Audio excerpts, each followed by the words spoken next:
I started my first fashion brand at 19 years old. And honestly, parts of it worked. We got great early traction, we got visibility, we got celebrities, we got the kind of moments that make you feel like you are on your way. But underneath all of it, there were cracks, structural cracks, the kind you don't see until the whole thing starts to shake and you may be burnout. Yeah. This video serves as a blueprint. Mistakes that you should avoid, because every single one that I made is completely avoidable if someone had just laid it out clearly for me. So that's what I'm going to do for you today. If you're building a fashion brand or any creative business right now, this might be the most important few minutes you're gonna spend this week. There's a version of the young founder story that gets romanticized constantly. The teenager who built something from nothing, the solo visionary who did it all themselves. We love that narrative. It's inspiring. It sells. But nobody talks about what that story cost you in burnout, bad decisions, and missed opportunities because your foundation wasn't built to hold that weight. I'm gonna walk you through the real lessons, not the polished hindsight version, okay? The honest one. And I'm going to frame each one around what I'd actually do differently, so you can take this and apply it immediately. Let's get into it. The first and probably most foundational mistake I made was this. I had no systems, none. Every drop, every launch, every customer interaction, I was winging it. I'll be honest. I was running on instinct and adrenaline. And when you're young and energetic, you can sustain that for a while. But it's not scalable, not even close. I had retail partners in a different country, so I felt good. But here's what no system actually looks like in practice. You can't train anyone because nothing is documented. You can't measure what's working because you're not tracking much. You can't improve your process because there's you. You are the process every single day, just you. A repeatable system means you have a documented way of doing the things that happen regularly in your business. Your launch sequence, your customer follow-up, your content workflow, your fulfillment process even. When those things live only in your head, you become the bottleneck of your own brand. And this is what happened to me. But the fix isn't complicated. It just requires a mindset shift. You have to start thinking like someone who's building something they could one day hand off, even if it's just you for now. Because the moment you build with that mindset, everything gets cleaner, smarter, and more scalable. I love the mindset of founders who say, build like you're planning to get acquired. There's a book called Built to Sell, and I highly recommend it because it goes in depth into what I'm talking about. The second lesson here is about a delegation problem, okay? I didn't delegate, and the worst part is I was proud of it. There's this badge of honor in founder culture around being a jack of all trades, doing everything yourself. I built this with my own hands. And look, I actually believe there's real value in knowing how most parts of your business work. It makes you a sharper leader, 100%. It makes you better at spotting when something's being done wrong and makes it impossible of some sort for you to be deceived, right? But knowing how to do something and needing to do it yourself are two completely different things. The most effective founders I've studied and been around are not the ones who can do the most. They're the ones who know exactly what to let go of and who to hand it to. Delegation isn't weakness, it's leverage. And leverage is how you scale. So yes, learn the craft, learn the operations, learn the marketing. You have to do it all yourself in the beginning anyway, but learn enough to lead it properly. And then build a team around you that executes it better than you could ever do alone. The solo founder myth is romantic, right? But it's not a business strategy. Third lesson. Early on, I leaned heavily into celebrity visibility as a growth strategy.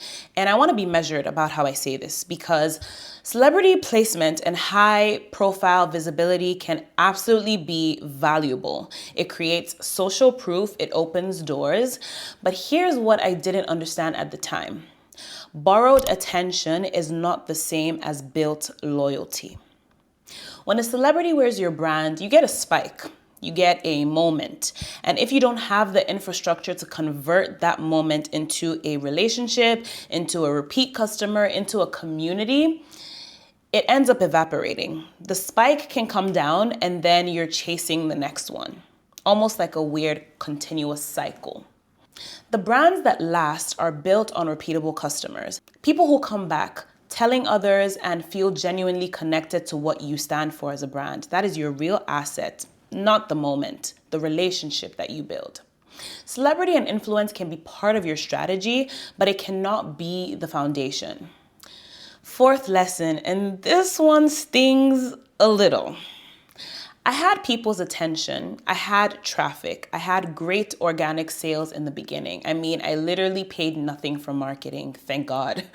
Just strong product and branding. I had moments where eyes were genuinely on the brand, and I did not leverage my customer communication strategy enough. I didn't put the brand on all platforms that the customer existed in, really and truly. I almost didn't leverage email as much as I do now, and that is a big, big, big mistake. Email is still one of the highest ROI channels in fashion and e-commerce. Your email list is an asset that you own. Social platforms can change their algorithm overnight. We see this on Instagram already, right? You can't predict the algorithm. So that can limit your reach. And your customers can even disappear, but your email list can never be taken away from you. And beyond just collecting emails, automation changes the game entirely. A welcome sequence that, introduces new subscribers to your brand story, an abandoned cart flow, a post-purchase sequence that builds loyalty. These are the not nice to haves. They are the difference between a brand that converts once and a brand that retains customers long term. And the latter is the goal. Build the list early, build the flows early, let the system work while you sleep. Fifth lesson. I spread myself too thin across too many products too early. And I was doing it based on what I felt like making, right? Not based on what the market was actually telling me. Here's the thing. In the very early stages, dropping multiple products isn't necessarily wrong. It can actually be a smart way to gather data. You're essentially running experiments. What sells, what gets engagement, what do people come back for? That information for me was gold, right? I think it is still gold. But once you have that data, once the market has told you what it responds to, you have to build strategy around it. You can't keep launching based on instinct alone. Look at the brands that have built real longevity. Many of them launched with almost nothing.